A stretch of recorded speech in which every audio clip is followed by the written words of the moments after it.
வணக்கம்.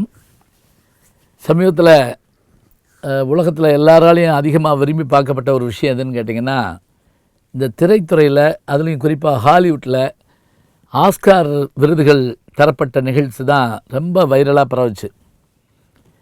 அதுக்கு ஏன் அவ்வளோ முக்கியத்துவம் கொடுக்குறாங்க அப்படின்னு கேட்டிங்கன்னா, இந்த எல்லா துறையிலையுமே வெற்றி பெற்றவர்களை பாராட்டுற போது அவங்கள பற்றி தெரிஞ்சுக்கணுங்கிற ஒரு ஆசை இருக்கும். அதுலேயும் குறிப்பாக திரைத்துறை எல்லாரும் ஈர்க்கக்கூடியது. இப்போ நீங்கள் ஒரு விவசாயம் பற்றி பேசலாம், ஒரு ஸ்பேர் பார்ட்டு கடை வச்சுருக்கவர்கிட்ட அது பற்றி பேசலாம், அதே போல் ஒரு சமையல் கலைஞர்கிட்ட சமையலை பற்றி பேசலாம். ஆனால் சினிமாவை பற்றி எல்லாத்தையும் பேசலாம். அதில் தான் சினிமா எல்லாரையும் ஒன்றா இணைக்குது. சரி, இந்த ஆண்டு ஆஸ்கார் விருதுகளில் பார்த்திங்கன்னா, என்னுடைய இனிய நண்பர் பத்மஸ்ரீ கமலஹாசன் அவர்கள் எனக்கு கொஞ்ச நாளைக்கு முதல்ல ஜோக்கர் அப்படின்னு ஒரு படத்தை பார்த்திங்களா என்கிட்ட கேட்டார். நான் பார்த்துட்றேன் அப்படின்னு சொன்னேன். ஏன்னா எப்போவுமே அவர் முன்னாடி ஒரு 5 வருஷம் 10 வருஷம் முன்னாடியே இருப்பார் நமக்கு. அந்த படம் பார்த்த உடனே எனக்கு ரொம்ப ஆச்சரியம் தாங்க முடியல. இப்படியெல்லாம் நடிக்க முடியுமா அப்படிங்கிற ஒரு எண்ணம் ஏற்பட்டது.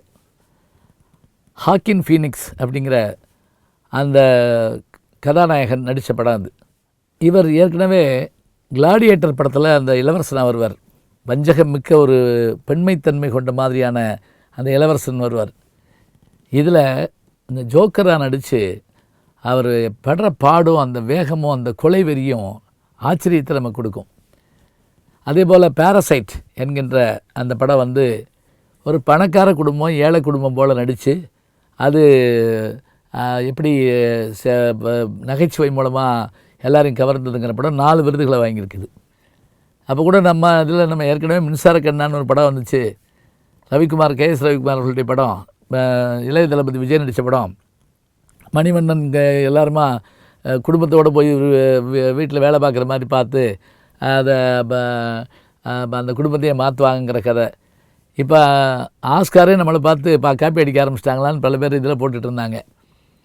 இது இயல்பு தாங்க, இதெல்லாம் ஒன்றும் சொல்ல முடியாது. ஏன்னா சவுண்ட் ஆஃப் மியூசிக் அப்படின்னு ஒரு படம், ரொம்ப இசையோடு கூடிய படம், அதனுடைய ஒரு பகுதி தான் சாந்தி நிலையம்னு சொல்லுவாங்க.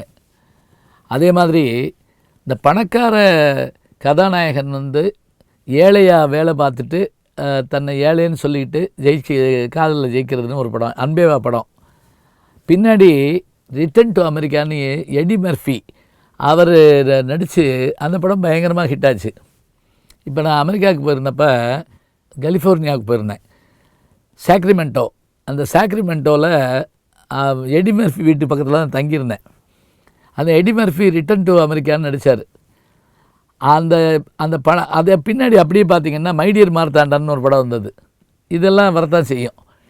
இப்போ நமக்கு ஆஸ்கர் விருதுகளை பார்க்குற போது சிறந்த படம், சிறந்த நடிப்பு, சிறந்த இசை எல்லாம் பார்த்துட்டு வரோம். குழந்தைகளுக்கான படம் அப்படின்னு பார்க்குற போது கார்ட்டூன் மூவிஸில் டாய் ஸ்டோரி 4 வால்ட் டிஸ்னி வழக்கப்படி அவங்களே அதில் மொத்த கொத்து எடுத்துக்கிட்டாங்க.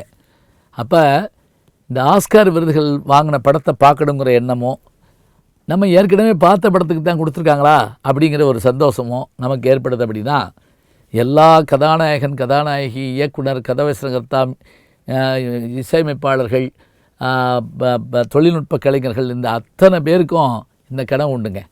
இன்னும் சொல்லப்போனால் நண்பர் கமலஹாசன் அவர்கள் இந்த ஆஸ்கார் அப்படிங்கிற விருது அப்படிங்கிற ஒரு விஷயத்தையே எல்லாருக்கும் பரவலாக்கினவர் அவர் தான் நான் நினைக்கிறேன். ஏன்னா தன்னுடைய படத்தை அங்கே அனுப்பணும், அதுக்கான முயற்சி எடுக்கணும்னு எப்போவும் நினச்சிட்டே இருப்பார்.